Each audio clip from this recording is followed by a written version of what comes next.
welcome to Stoney Sunday. I am your host, Coral, and I have two very special guests. I am recording this live on Facebook, so if you have any questions, please submit them as you're watching. But you can also catch this on YouTube or StoneySunday.com and submit questions there later. We might have our special guest go and answer those questions in the comments if they can. But first, I have Wendy over here, a representative from Heavenly Buds. Hello. Hello. And then I have over here Brian from WeedBunny. What's up? And since I am recording this on Facebook Live, I will be moving my phone around as you guys are answering questions and talking about cannabis, but there's such an assortment in front of us right now. It would be a shame if we didn't just immediately start smoking. Agreed. Where should we start? What do we do here? This is yours, right? Yeah, let's go ahead and smoke. This is our Bruce Banner. No, this is our Raspberry Kush. 33% THC with a little bit of keef on top. Ooh, let's light it up. Brian, thank you. You want to light this one up? Most definitely. Now I picked these two special guests for a very exciting reason, and that's because I'm in Southern Washington to Bud 10 tomorrow for the 4th of July at Freedom Market, which is so appropriate, I think, for the 4th of July. And you both have your products and your goodies there on the shelves. So reefers can come in, we can discuss cannabis, we can discuss Washington cannabis, which is really exciting to me because I don't get a chance to actually see the Washington side of it very often. We're excited to have you here. Woohoo! How many times have you been here? I lived in Seattle, like just south of Seattle for about a year, and then I've come up for Hemp Fest only once a year, every year since. So I don't know how many times that is. A few now. Not every year since. I guess it's been like 5 years of Hemp Fest. It always makes me so jealous that California is not so green. It's just beautiful. Oh my gosh. Green as a 420 friendly or? As in physically, literally green everywhere you look. Plants and bushes and huge trees, and growing up in California, I honestly never noticed how like yellow it was. I'm sorry to hate on you, California, I love you so much, but I never noticed how yellow it was in our fields and through our drives around town, the huge mountains and stuff. But then I come here and it's fucking green. We are very blessed. Yeah. It is the evergreen state. And weed-wise, you guys are doing pretty well too, it seems like. I think we're doing okay. Well, can you tell me a little bit about Heavenly Buds? Yeah, we are actually here in Longview. We are a Tier 2 grow. What does Tier 2 grow mean? There are 3 different tiers. We're kind of right in the middle, so we're not like the huge corporate grow, and we're a little bit larger than the mom and pop. Myself and my partner Chad, we've been growing medicinally for about 5 years, and we've been rec for almost 2 now. And in Washington, that's kind of getting into place more and more right now, right? Like Correct. We have medical fading out in some ways in the shops, not necessarily taking a priority, but then we have recreational shops that sometimes also have medical access. Is that what's happening? We actually have some exciting stuff going on, yeah. Yeah, as of July 1st, there are no more medical shops in Washington. Yeah. But you can get medical products through the retail stores now.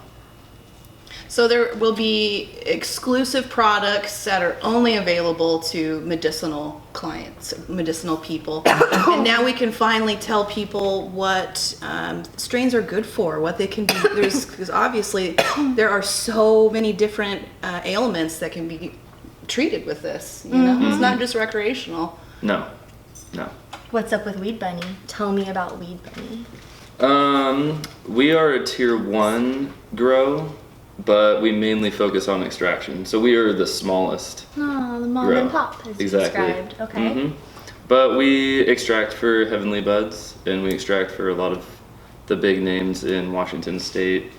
Fat Panda, who is also sold at the Freedom Markets. Yeah, I So saw you can when get we that took a little tour. We were off site, we were checking stuff out. I'm really excited to come back tomorrow. And yeah, I think it's gonna be great. Yeah, it's gonna be a good time.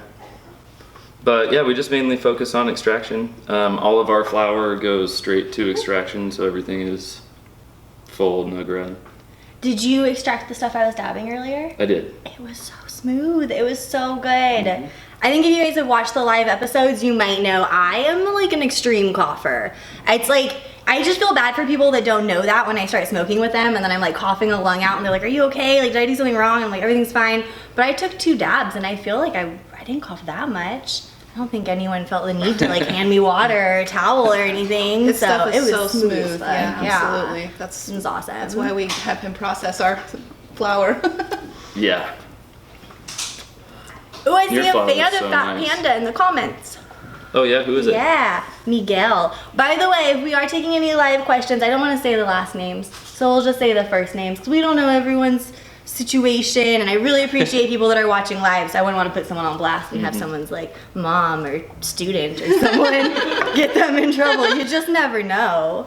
But we are taking live questions, so if you guys have any questions about the cannabis industry, the cannabis culture, what's going on in Washington, for growers, for extractors, for bud tenders, for people that love cannabis, now is the time to ask. And I just want to like look at all the stuff. I noticed when we did walk through the shop that it was like so much, everything's prepackaged, everything. So I don't really get this in California, but like really adorable little packages for the concentrates. We will get like an envelope, and if we're lucky, the envelope will have like a branded sticker on it, and sometimes the percents. So this is the packaging for the concentrate here for the WeedBunny dabs, and I'm just so impressed by it. It's kind of cool, and I'm guessing this cardboard's recyclable. Yes. So that's pretty good. The plastic, that's gotta be, I don't know.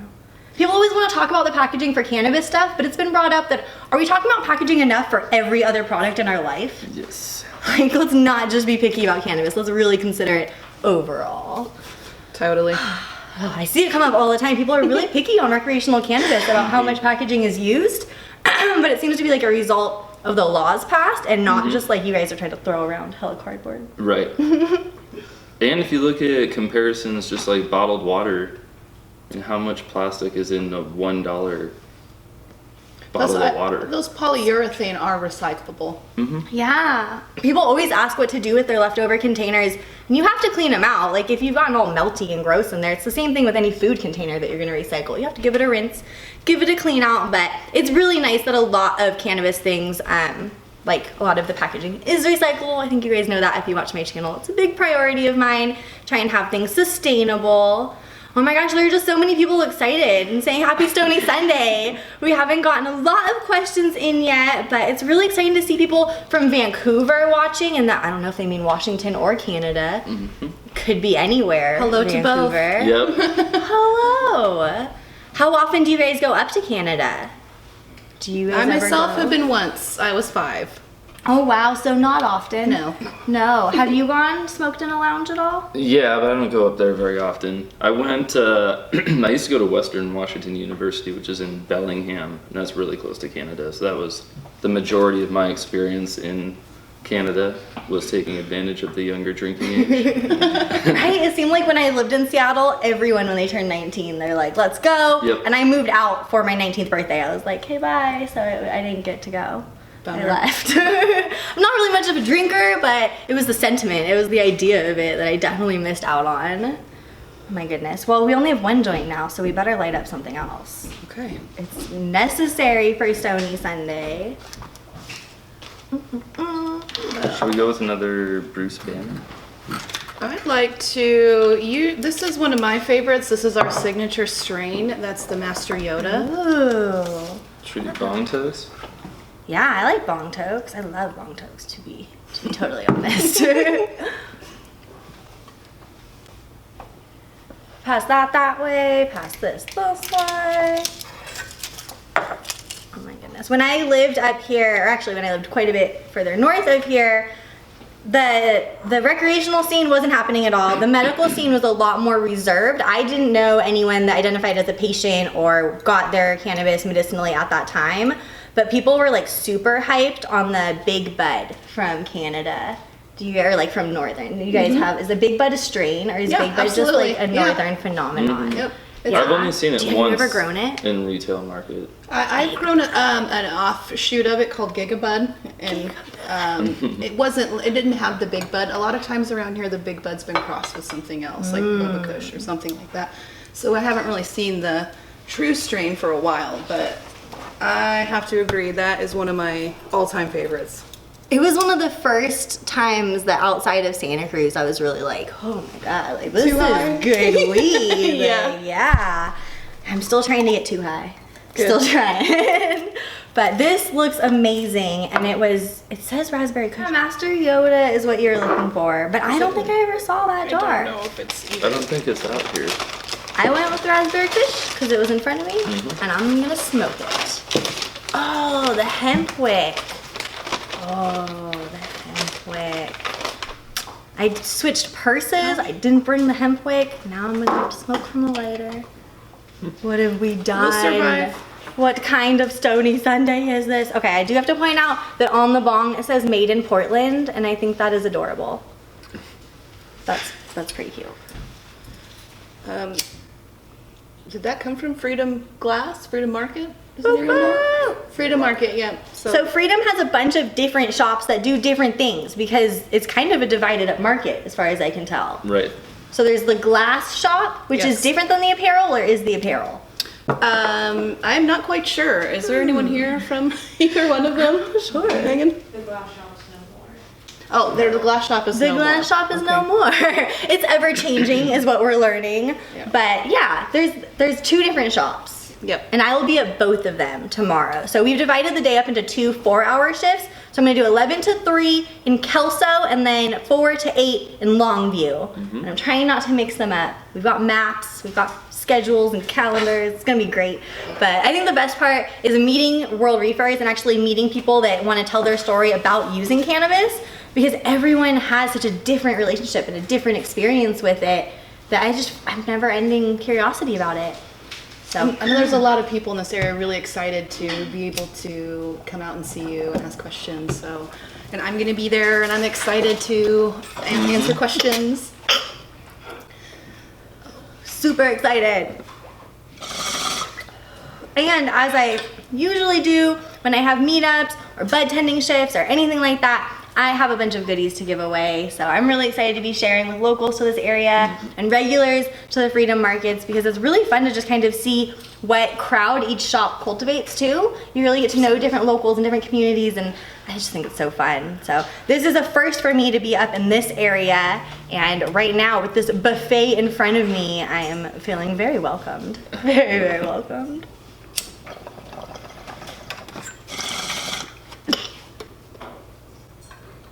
I am excited for the 4th of July. It's gonna be so big here. I see a question from Krista. I guess this is a question and answer show. I will ask some questions. Krista is wondering, how do you get the different strains for different shops? How do you choose which ones you want to sell and stock? Do you have some sort of like process to decide maybe which ones you're gonna grow or which ones you want to extract or seek out? Who's gonna go first? Most of the time you can just tell by what's selling the fastest off the shelves, and then supply that until people are sick of it. Right now, what are people like sick of? What are you like phasing out? I think, I mean, I don't push a lot of flour to the market. I do a lot of concentrate, so I'm not really sure what, I guess that would be more of a question for Wendy, but. Yeah, I myself, my partner Chad, have been kind of hoarding our strains for years now, and slowly picking the ones that we just fell in love with.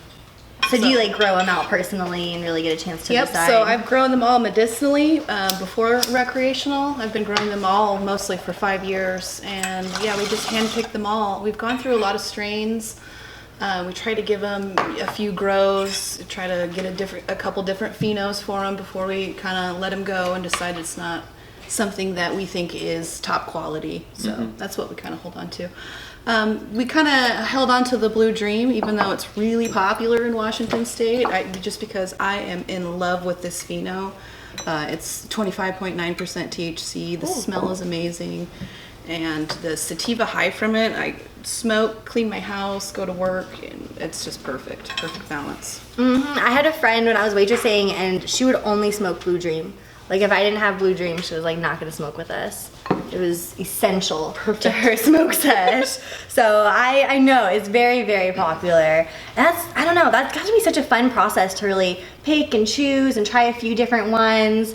I grew one plant one time, and it made me in so much awe of people that can really do it because I wasn't very good. It's I really didn't have hard. that green thumb. They need that love, and they need you to really care and know I work what you're feeding 18-hour them. days, and I read, and I love what I do. I love what I do now. Growing that plant was not for me. So it's really nice to actually find these, I don't want to say boutique because you said level 2? It's boutique. I would call us boutique, yeah. Okay, I love like boutique style grows then because you really get like an intimate relationship with the strain. You're gonna know it after a few different cycles with it, how it reacts with the different people that are purchasing it, and it feels so weird to be in Washington and say people and not patients. Like it's a very different language shift for me, but that's gotta be just really, really interesting to pick and choose the strains like that. Yeah. As a patient or just a consumer in the market, it's nice to know that we kind of do have a say based on like what's popular. If you're buying a lot of it, they're gonna try and seek it out, and they're not always gonna just try and push what they want to on you. If it's not selling, it's not selling is the bottom line. Exactly. It's a good question. We are gonna take a few more questions cruising through on the live stream, and then you want a bong hit too? Yeah. Bong Can I hits get for that everyone. ashtray? There's a mini one too. Oh, Ashtrays Yes. everywhere. With a table this big and like with this much weedy stuff, it's I don't want to say overwhelming, it's really exciting is what it is. Oh, Ivan is wondering, for top shelf concentrate grams, what would be the retail price range that people can generally expect to see? we try to get our live resin and our top shelf brand off the shelf for definitely under $60. Nice. So right now, I think at the Freedom Markets, it sells for 45 a gram. That is awesome. Mm-hmm. Wow. And we sell our distillate for the same price. That's fantastic. We see a really high range. Like, you can definitely get 30, I'd say. I think some people are gonna be like, I get $30 grams all day, and it's like, that's great. But I'd say more often we're seeing like 50 to 70 for like reliable quality. So it's nice to know like $45 grams up here. Yeah. Look at that. And his quality, I'm gonna just throw this out there for you there, Mr. WeedBunny. Oh yeah, show it off. Let me just show the big camera too. Sorry about that. This camera. And again, with the cute little packaging all ready to go. There it is. Here is that Master Yoda. If you Oh, okay, it was in the bags. Yeah, you That's mu- what you was must going smoke. on. If I must. Thank you. Mm-hmm. You have a lighter down there? Oh, I Yeah. think I do. There's on that side of the smoke sesh. Okay. Yeah, we see someone's over in Massachusetts and they're saying $60 too for a lot of their concentrates. I saw like outside of some of the dispensaries on the East Coast, the prices can get outrageous. Yeah. It's really like people think, oh, in a dispensary, like you're being overtaxed or you're overpaying and this and that. And I see a lot of it in online comments, but I feel like when the market is like well saturated and nourished and a lot of people have access to what they need, it gets competitive and people want to have deals and they want to cut those prices. So I think you'd be surprised how beneficial it can be for your pocketbook actually. Wow, this looks amazing. Oh, it almost smells like cheesy to me. Yeah, absolutely. And you're gonna taste that cheesiness come through. Oh my gosh. Cheesy Master Yoda. Cheesy, earthy.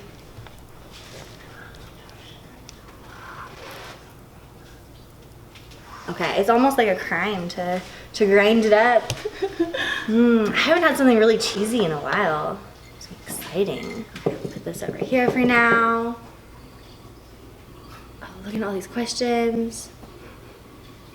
Oh, what do you guys think? I guess this would be both of you. What do you think has been the biggest obstacle you've had to overcome to be as successful as you are in the cannabis industry? And how do you think that would be different in a like non-legal marketplace? I mean, it hasn't been so difficult, but the one thing that we do have to deal with that obviously a medical state does not is the Liquor Control Board. Whoa. So everything that we do is documented from seed to sale. And there's a lot of regulations that we have to uphold to, and those, just making sure that everything is remaining legal in your system is one of the hardest things, in my opinion. I was surprised when it came to seed to sale. We were talking earlier about in a dispensary or in a shop, if you would have a bud to sample to smell. Well, if that bud, you know, became overly dry and was no longer sellable quality, people have been poking it and looking at it, but it's a seed to sale system, what do you do with that bud? How can you, where does it go? How do you quantify it? And it was like, oh my God, it's these little things that really I don't think were accounted for when the legislation was written. I love the idea of seed to sale. We don't have it in California. We have a wild, wild west, as it's called over there, and I reap the benefits in a lot of ways. But sometimes you can see obvious benefits in other states in the way that they're doing it. But then you hear about these little hang-ups, and you're like, oh, it's kind of a big deal. Yeah. What's been a big obstacle for you to get to the legal growing? Honestly, it's been starting from scaling up from medicinal, you know, a 6-light operation to six grow rooms now, and we just opened our second 1,000 square foot grow room. Oh, congratulations. My partner and I, like I said, spend 18-hour days just reading and researching and trying to be better. It's hard when the laws change, but like really you're setting one thing up and then everything's changed. Now you need to reestablish, reset up. I can't imagine. California's looking at it. We're inching closer. It's a lot of work, but I love what I do, and I think my partner does too, and we just got those top quality strains, so I think that made it easier. Yeah, your strains are delicious. Thank you. I love it. I'm really excited to smoke this. It smells so good. Oh, Robin has a pretty obvious question I probably should have asked when you said you specialize in extractions, WeedBunny. What kind of extractions do you do most often? We do mainly BHO extractions, and we also do distillations. And distillations are becoming, you know, more and more common. So we're focusing a lot on that. And when you say distillation, like, is that the CBD, like 99%? No, distillation is like it's the clear is what a distillate is. Yeah. Right. Okay. This stuff that we showed you. Exactly, the bunny honey. Okay. Yeah. Catching up. But yeah, mainly BHO. We don't do any CO2. We've kind of dabbled with rosin, and once we find an efficient way to make rosin happen, it will be something that we offer. What was the process like to become like a legal BHO extractor? Like, did you have like officials walking through your facility? Oh yeah. They come by with the fire marshal, and they make sure that you have a bomb-proof location that you're extracting in. It's good to know. Just like in life. Yeah, it's very safe. You guys have that. Yeah. A good friend having speed dial. And then everything is obviously run in closed loop system, so there's never butane exposed to the environment. This is so tasty. Thank you. Yeah. Just rip in this bowl, and then we'll pack it. You guys get your own bong hits.